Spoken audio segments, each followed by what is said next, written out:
नमस्कार दोस्तों, मैं मिस्टर आर के आप सभी लोगों का आपकी सिद्धू चैनल पे स्वागत और अभिनंदन करता हूं। गाइस एक बार फिर से वेलकम बैक आपका।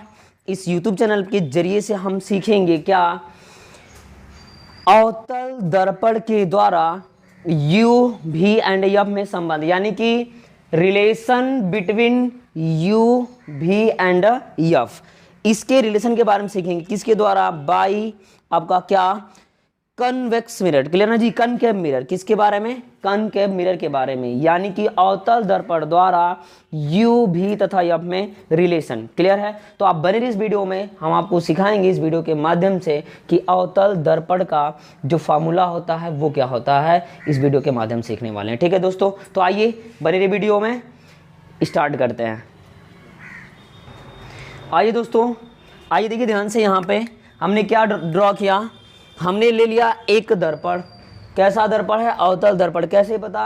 ये एक गोले पृष्ठ का गोला, किसी खोखले गोले पृष्ठ का भाग है जिसके उभरे तल को हमने क्या कर दिया? पेंट कर दिया, और इसका दबा हुआ क्या करने लगा? भाग रिफ्लेक्शन का। इस प्रकार से हम इसे क्या कहेंगे? इसे हम दोस्त कहेंगे अवतल दर्पण। क्लियर है? आइए समझिए ध्यान से। तो इस अवतल दर्पण का हम नामकरण कर लेते हैं क्या? माना कि यम1, माना यम1 व यम2 एक अवतल दर्पण है। क्लियर है? अब देखिए ध्यान से, इस अवतल दर्पण से इनफाइनाइट तथा ये जो सी है, ध्यान समझिए, एक अवतल दर्पण लिया हमने, और ये जो लाइन है इसे बोलते हैं मुख्य अक्ष। मुख्य अक्ष, तो ये हो गया आपका मुख्य अक्ष। क्लियर है? तो एक मैंने मुख्य अक्ष ड्रॉ किया। क्लियर है? अब इस मुख्य अक्ष पे जो इस दर्पण के जिस बिंदु पे काटती है इसे हम क्या बोलते हैं? पोल बोलते हैं। पी फॉर पोल मतलब कि ध्रुव। ये कहलाता है दर्पण का ध्रुव। क्लियर है? आइए हम आगे चलते हैं। फिर इसके बाद इस दर्पण से हमने u दूरी पर, किसने? u दूरी पर एक वस्तु AB ले लिया। क्लियर है? जिसका प्रतिबिंब क्या हुआ? B डैश A डैश प्राप्त होता है। कहाँ पे? वक्रता केंद्र व फोकस दूरी के मध्य। क्लियर है? अब समझिए ध्यान से, यहाँ पे कुछ रोल ये भी है कि चिन्ह परिपाटी को हम लेते हैं। किसको लेते हैं? चिन्ह परिपाटी को। और चिन्ह परिपाटी का कॉन्सेप्ट क्या होता है? चिन्ह परिपाटी का कॉन्सेप्ट हम कोऑर्डिनेट के अनुसार लेते हैं, X axis and Y axis. ध्यान समझिए, अगर इस लाइन को ड्रॉ किया जाए, जरा देखा जाए, तो ये एक्स एक्सिस है। अगर इधर से लाएंगे, यहाँ पे आप ऐसे रोटेट कर लेते हैं बहादुर, तो समझो ध्यान से, ये वाई एंड वाई डैश। अब एक बात बताओ मुझे, इस पोल से अगर हम लेफ्ट साइड जाते हैं तो वैल्यू क्या होती है आपकी? नेगेटिव। अगर इस पोल से हम इधर राइट जाते हैं तो वैल्यू क्या होती है? पॉजिटिव होती है। फाइन। अब आगे समझिए ध्यान से, अगर हम यहाँ से ऊपर जाते तो ये होता है पॉजिटिव, और यहाँ से नीचे जाते तो ये होता है नेगेटिव। अब एक बात बताओ जरा, अगर हम जो दर्पण है, इस दर्पण से u दूरी पे, यानी जो ऑब्जेक्ट है कितनी दूरी पर है? u दूरी पे, तो अब जरा बताइए कि ये क्या होगा? माइनस की प्लस, तो आप कहेंगे कि माइनस होगा। ये टोटल जो लेंथ हो गई, क्या हो गई आपकी? Minus u। क्लियर है? क्योंकि ये यक्स डैश एक्सिस के साइड में है। फाइन। अब आगे देखिए ध्यान से, यानी कि जो वस्तु है वह दर्पण से माइनस यू दूरी पर स्थित है। जो वस्तु क्या है? A B. क्लियर है? तो वस्तु ए बी दर्पण से माइनस यू दूरी पर स्थित है। अब आगे समझिए ध्यान से, इसका जो प्रतिबिंब है, प्रतिबिंब की जो लेंथ है वह दर्पण से कितनी दूरी पर है? तो ये माइनस भी दूरी पर है। ऐसा क्यों माइनस हुआ? क्योंकि आपको पता है कि ये जो डायरेक्शन इसकी है वह माइनस एक्स डैश की एक्सिस में है। किसमें? एक्स डैश एक्सिस में। और एक्स डैश क्या होता है? नेगेटिव होता है। क्लियर है? आइए देखिए ध्यान से, आगे आपसे बात कर लेते हैं। तो मुझे एक बात बता दीजिए, यहाँ से जो C है वक्रता केंद्र है, दर्पण से वक्रता केंद्र की दूरी क्या होती है? वक्रता त्रिज्या कहलाती है। दर्पण के पोल वह उसके वक्रता केंद्र के बीच की दूरी को हम क्या कहते हैं? वक्रता त्रिज्या कहते हैं। अर्थात इसे हम रिप्रेजेंट कर लेते हैं क्या? Minus small r। क्लियर है? क्यों भैया? क्योंकि आपका ये वैल्यू नेगेटिव होगी, क्योंकि एक्स डैश एक्सिस में लिया जाता है। बात समझ पा रहे अच्छे से? आइए देखिए ध्यान से आगे। दूसरी बात, ये जो फोकस है आपका यफ, क्लियर है, यहाँ से इस फोकस की दूरी, यानी कि फोकस और पोल के बीच की दूरी क्या कहलाती है? फोकस दूरी कहलाती है। क्या कहलाती है? फोकस दूरी। यानी कि ये भी क्या हो जाएगा? माइनस एफ हो जाएगा।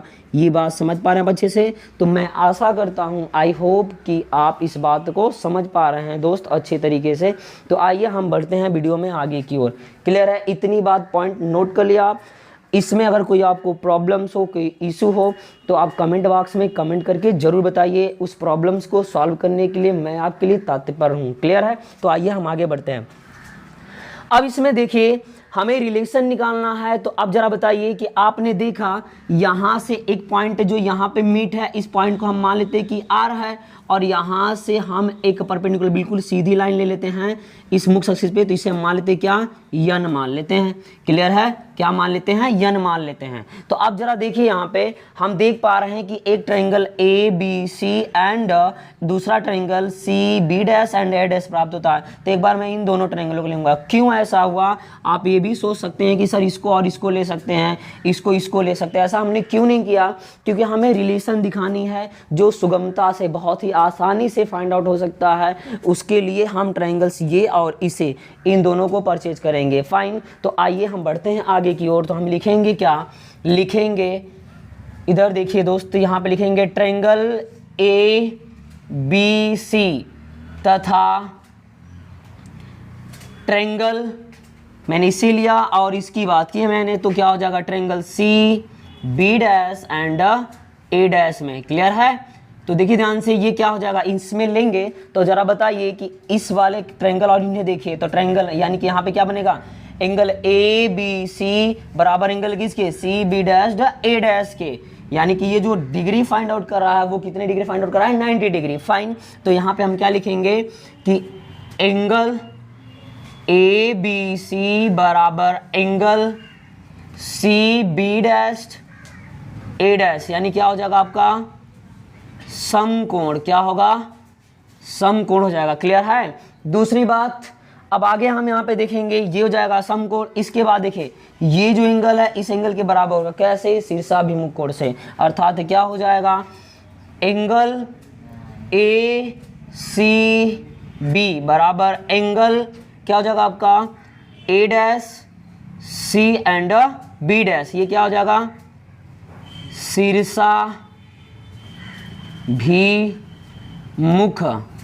शीर्षाभिमुख कोण। क्लियर है? क्या हो जाएगा? शीर्षाभिमुख कोण। क्लियर है? अब देखिए ध्यान से, जैसा कि आपको पता होगा कि अगर ट्रायंगल्स दो हैं, उनमें दो कंडीशंस इक्वल हो जाती है, तो वह ट्रायंगल्स क्या कहलाते हैं? समरूप कहलाता है। क्या कहलाता है? समरूप कहलाता है। मेरे दोस्त आप समझो ध्यान से, अगर किसी भी ट्रायंगल्स को, किसी भी आकृति को, कोई भी फिगर हो, एनी वन कुछ भी हो, अगर दो चीज़ें हैं उनमें अगर मुझे समरूप दिखाना है तो कंडीशंस कितनी अप्लाई होती है? दो, मात्र केवल दो। अगर दो कंडीशन अप्लाई करते हैं तो वो हो जाता है समरूप। अगर तीन कंडीशन अप्लाई करते हैं तो वो कहलाता है सर्वांग सम कहलाता है। फाइन। लेकिन हम यहाँ पे समरूप से काम चलाना है, तो हम लिखेंगे क्या? अतः ट्रायंगल ए बी सी समरूप ट्रायंगल किसके? जो समरूप बनेगा ट्रायंगल किसके? सी बी डैश ए डैश के। ये कॉन्सेप्ट बना। अब आपको जैसा पता है कि अगर ट्रायंगल समरूप हो गया तो उनकी जो संगत भुजाओं का अनुपात होता है वो आपस में क्या होता है? बराबर होता है। तो यहाँ पे हम क्या लिखेंगे? लिखेंगे इनके अनुपात को। अर्थात क्या? ए बी बटा के, ए बी बटा क्या हो जाएगा?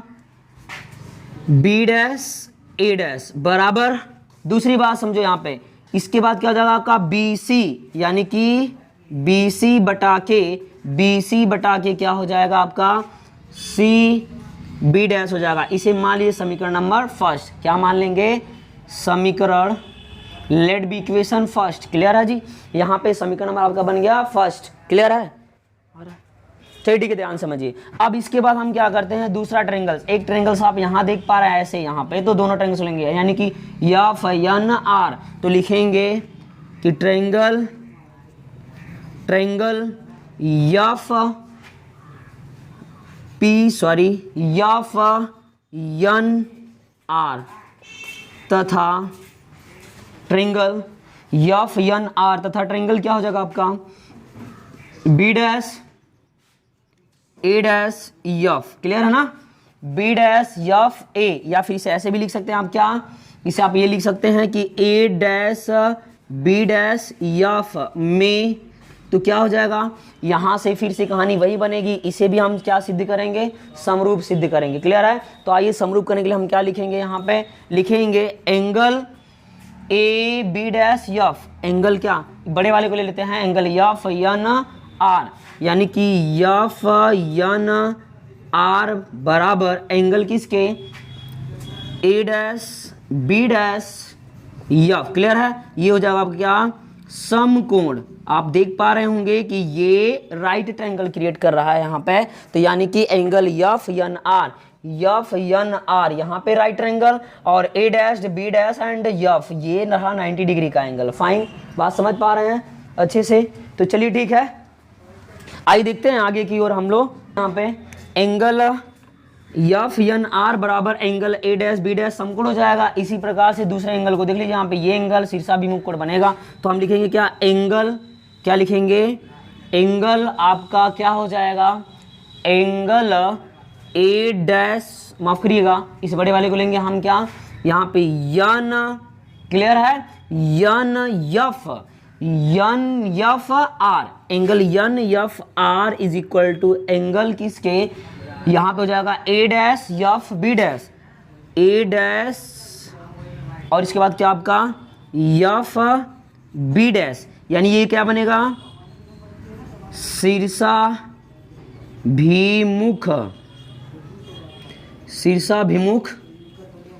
कोण, ये क्या बनेगा आपका, शीर्षाभिमुख कोण। क्लियर है? यानी कि ये जो एंगल है, ये वाला एंगल इस एंगल के बराबर होगा। क्लियर है? कैसे, शीर्षाभिमुख कोण के अनुसार। तो इस ट्रायंगल में भी दो कॉन्सेप्ट हमने इक्वल कर लिया, तो ये भी ट्रायंगल्स क्या हो जाएगा आपका, ये ट्रायंगल्स हो गया समरूप। तो समरूप हो जाएगा तो लिखेंगे अतः ट्रायंगल एफ एन आर क्या हो जाएगा, समरूप ट्रायंगल किसके, A dash B dash F के। क्लियर है ना? ये हो जाएगा आपका समरूप। बात समझ पा रहे हैं अच्छे से? तो मैं आशा करता हूं कि ये चीजें आपको समझ आ रही है। क्लियर है? आगे देखिए ध्यान से आगे, इसलिए यहां पे क्या लिखेंगे, इसलिए समरूपता के नियमानुसार अगर कोई दो आकृति समरूप हो तो यानी कि उसकी संगत जो भुजाएं होती हैं उनका अनुपात आपस में क्या होता है, बराबर होता है। तो हम यहाँ पे क्या लिख सकते हैं बताइए, यहाँ पे हम लिख सकते हैं आपका जो आर एन, यानी कि यही था आर एन बटा के ए डैश बी डैश, तो हो जाएगा आर एन बटा के ए डैश बी डैश बराबर क्या हो जाएगा आपका, यहां से लेंगे इसको, यानी कि एफ एन बटा के क्या हो जाएगा आपका, एफ बी डैश हो जाएगा। क्लियर है? अब जरा देखिए ध्यान से यहाँ पे कुछ चीजें आगे, कि यहाँ पे हम देख पा रहे कि आर्यन जो है वो ए बी के इक्वल होगा, क्योंकि यह एक रेक्टेंगल है, आयत बन रहा है, तो ये इसके बराबर होगा। क्लियर है? यहाँ तक आ रहा है? चलिए ठीक है, आइए समझ ध्यान से। तो ये हो जाएगा, तो यहाँ पे हम क्या लिखेंगे कि चूंकि एफ एन बराबर एफ एन, सॉरी यानी कि क्या यहाँ पे ऐसे, यहाँ पे देखिए जो आर्यन है यानी कि आर एन बराबर किसके, ए बी के होगा। तो यहाँ पे लिखेंगे ए बी, कैसे, चित्रानुसार, चित्र के अनुसार। जरा आप देख पा रहे हैं कि यहाँ पे ये जो है इसके बराबर होगा। ऐसा क्यों? क्योंकि यह एक रेक्टेंगल है, आपको पता है कि आयत के आमने सामने भुजा बराबर होती है, इसलिए ये चीजें हो जाएंगी। क्लियर है ना? तो यहाँ पे हम इस चीजों को अप्रूवल करते हैं, देखिए ध्यान से। तो यहाँ से क्या हो जाएगा आपका, देखिए चित्र के अनुसार ये हो जाएगा, तो हम ये चीजें इसमें लाके पुटअप कर सकते हैं। तो हमें क्या बन जाएगा, यहाँ से देखिए, यहाँ से क्या बन जाएगा आपका, आर्यन की जगह पर रख सकते हैं। तो यहाँ पे लिखेंगे क्या, ए बी बटा के, ए बी बटा क्या हो जाएगा, ए डैश बी डैश बराबर एफ एन, जो एफ एन बटा क्या हो जाएगा, एफ बी डैश। क्लियर है ना? अब समझे ध्यान से, यहाँ पे, अब यहाँ पे इसके बाद एक कहानी और बनती है, वो क्या, देखो ध्यान से। अगर हम बोले कि दर्पण का द्वारक छोटा हो जाए, दर्पण का जब द्वारक छोटा हो जाएगा तो ये जो आर है वो कहाँ हो जाएगा, पी पर। तो यानी कि जो यन भी होगा वो कहाँ पे हो जाएगा, पी पर हो जाएगा। तो हम यहाँ पे क्या लिखेंगे कि जब दर्पण का द्वारक बहुत छोटा हो तो क्लियर है ना, हो तो बिंदु क्या आर, बिंदु आर इधर आ रहा, बिंदु आर बिंदु पी पर, यानी बिंदु पी क्या है, ये ध्रुव है दर्पण का, तो हम कह सकते हैं कि बिंदु आर जो है दर्पण के ध्रुव पी पर, ये लिख सकते हैं आप अच्छे से, क्या दर्पण के ध्रुव आ रहा है, दर्पण के ध्रुव कहां तक आ रहा, दर्पण के ध्रुव पी पर स्थित होगा, क्लियर है ना, जो कहां होगा, दर्पण के ध्रुव पी पर स्थित होगा। तो जब ये पी पे आ जाएगा तो आर भी कहां चला, यन भी कहां चला जाएगा, पी पे।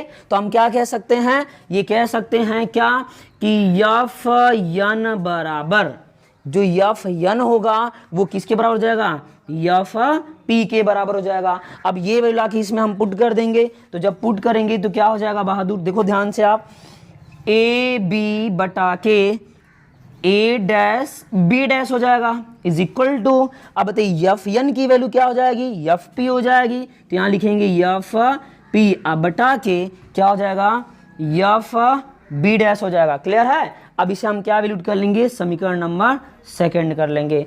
अब देखिए ध्यान से, यहाँ पे समीकरण 1 को देखिए और समीकरण 2 को देखिए, दोनों में कुछ चीजें सेम दिख रही है, तो आपको दिख गया, कहेंगे यस सर, क्या कि लेफ्ट हैंड साइड जो इक्वेशन सेकंड का है वही लेफ्ट हैंड साइड किसका है, इक्वेशन फर्स्ट का है। तो हम कहेंगे कि from equation first and second. तो आइए समझिए ध्यान से, हम इस वाली चीजों को इरेज कर देते हैं, इधर देखिए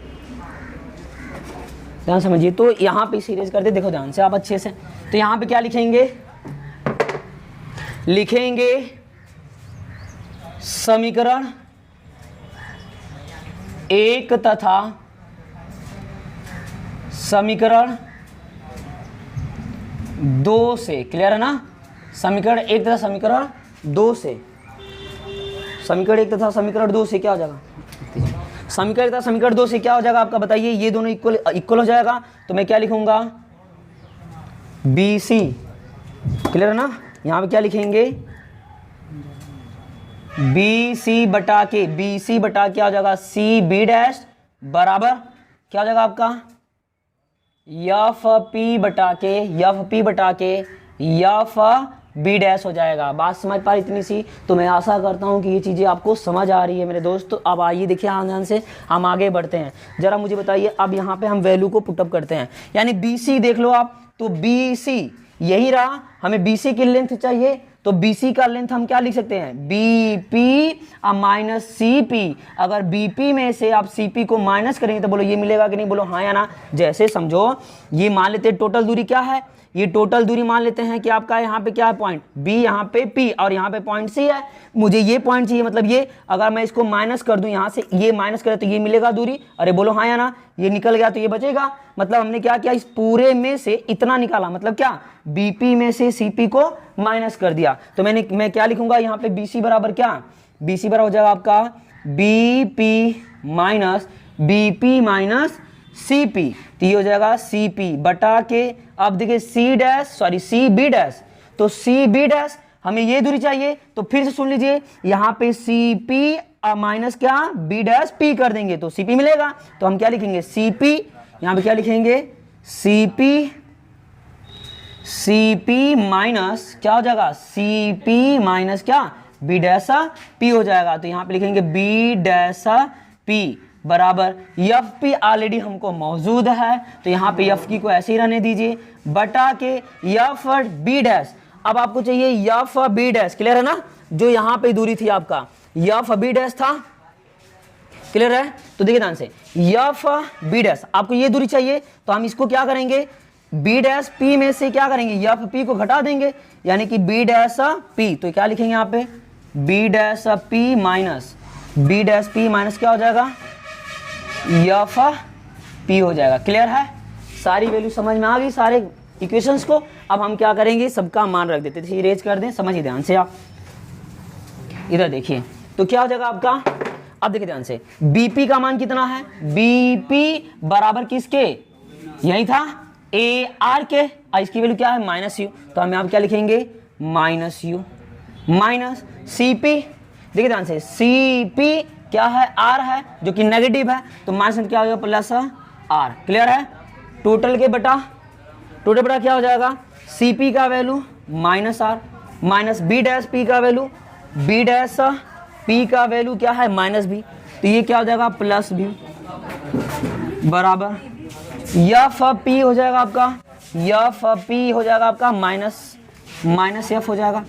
टोटल के बेटा आपका बी डैश पी यानी कि बी डैश पी जो है वो दूरी क्या है माइनस यू, तो हम यहाँ पे क्या लिखेंगे माइनस यू, क्लियर है। फिर है माइनस, यहाँ पे लिखेंगे माइनस एफ पी का वैल्यू क्या है माइनस एफ, तो यहाँ पे क्या हो जाएगा प्लस एफ, क्लियर है। तो यहाँ से टोटल कॉन्सेप्ट क्या बन जाएगा, टोटल कॉन्सेप्ट क्या बनेगा, आइए देखिए ध्यान से। अच्छा बताओ बस खाली मात्र 2 मिनट। तो यहाँ पे हम क्या करेंगे, इसका क्रॉस मल्टीपल जिसे बोलते हैं वज्र गुणन, क्लियर है ना, इस नियम को बोलते हैं वज्र गुणन, इसे आप क्रॉस मल्टीपल कर दीजिए तो क्या हो जाएगा, इसको मैं लिख सकता हूँ आर माइनस यू, इसमें लिखता हूँ एफ माइनस भी बराबर माइनस एफ इन ब्रैकेट में क्या हो जाएगा भी माइनस आर, क्लियर है जी। आइए ध्यान से यहाँ पे मल्टीपल कर देते हैं तो क्या हो जाएगा, समझिए ध्यान से, अगर मल्टीपल करते हैं तो क्या हो जाएगा आर गुणा इसमें करेंगे तो आर एफ, फिर इसमें कर दीजिए माइनस आर भी, इस ऑर्डर में करेंगे क्या हो जाएगा माइनस यू एफ, क्लियर है। फिर माइनस गुणा माइनस करेंगे तो प्लस हो जाएगा यू भी हो जाएगा, क्लियर है। इसी प्रकार से इसका गुणा इसमें कर देंगे तो क्या हो जाएगा माइनस एफ भी, अब माइनस क्या हो जाएगा तो प्लस आर एफ हो जाएगा।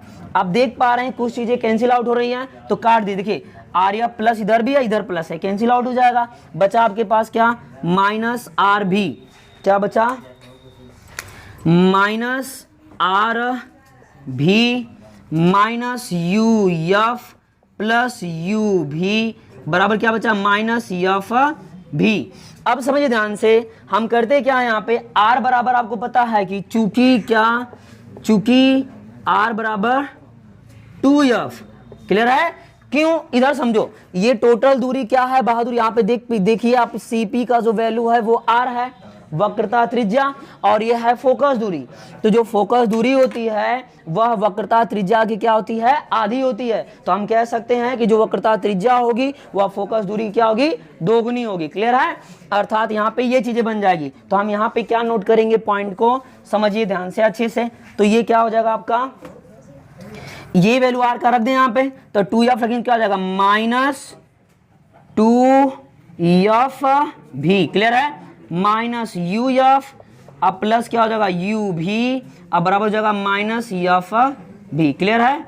ये चीजें हो जाएंगी। अब जरा बताइए अगर मैं इसको इधर ट्रांसफर कर दूं तो प्लस हो जाएगा, तो अर्थात क्या हो जाएगा समझ ध्यान से, या फिर इसको इधर ट्रांसफर करके इसको इधर ट्रांसफर कर देते हैं तो इधर जाएगा तो क्या हो जाएगा ये इस प्रकार से हो जाएगा, इसको इधर ला दीजिए तो ये हो जाएगा, इधर आएगा तो प्लस, तो 2f भी और एफ भी क्या हो जाएगा घट जाएगा, तो ये हो जाएगा माइनस एफ भी, माइनस एफ भी, फिर क्या हो जाएगा आपका माइनस यू एफ बराबर इसको इधर ट्रांसफर कर दीजिए माइनस यू भी।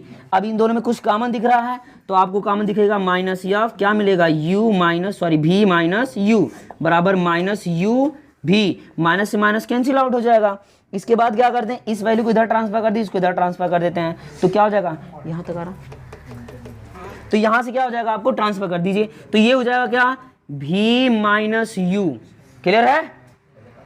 अगर माइनस कॉमन करने की प्लस हो जाएगा ना जी, इधर समझ ध्यान से, ये क्या हो जाएगा प्लस, तो अर्थात क्या हो जाएगा यू भी प्लस यू, अब बटा के इसको इधर ट्रांसफर कर दिया जाएगा यू भी बराबर इसको इधर ट्रांसफर कर दो 1 क्या हो जाएगा एफ हो जाएगा, क्लियर है। इस वैल्यू को हम अलग अलग कर सकते हैं, ध्यान समझिए, तो क्या हो जाएगा ये चीजें, ये हो जाएगा आपका अलग अलग करेंगे तो हो जाएगा भी बटा के भी यू एन प्लस यू बटा के यू भी बराबर 1/f हो जाएगा। अब देखिए ध्यान से, भी से भी कैंसिल, यू से you cancel, 1/u plus 1/v बराबर क्या 1/f। अगर इसे अरेंज कर दिया जाए तो 1/f बराबर 1/u प्लस 1/v।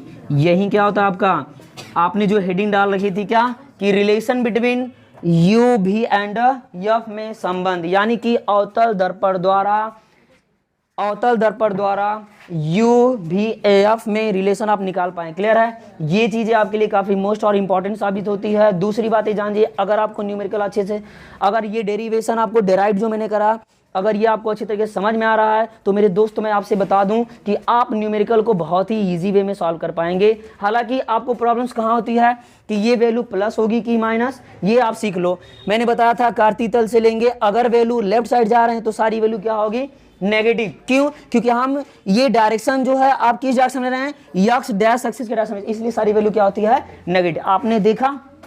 तो मैं आशा करता हूं कि ये सारी चीज़ें आपको समझ आई है। अगर आपको ये वीडियो ज़बरदस्त लगे तो इसे लाइक सब्सक्राइब हमारे चैनल को जरूर करिए इस प्रकार के वीडियो पाने के लिए, और अपने दोस्तों में इसे शेयर करिए कि जिन लोगों को नहीं जानते हैं उनके पास भी पहुंचाइए, क्योंकि जो ये वीडियो बन रही है मेरे दोस्त उन्हीं लोगों के लिए बन रही है कि इसका फ़ायदा वो लोग भरपूर उठाएं। ठीक है, चलिए मिलते हैं आपसे अपने अगले वीडियो में, तब तक के लिए bye bye, take care, thank you.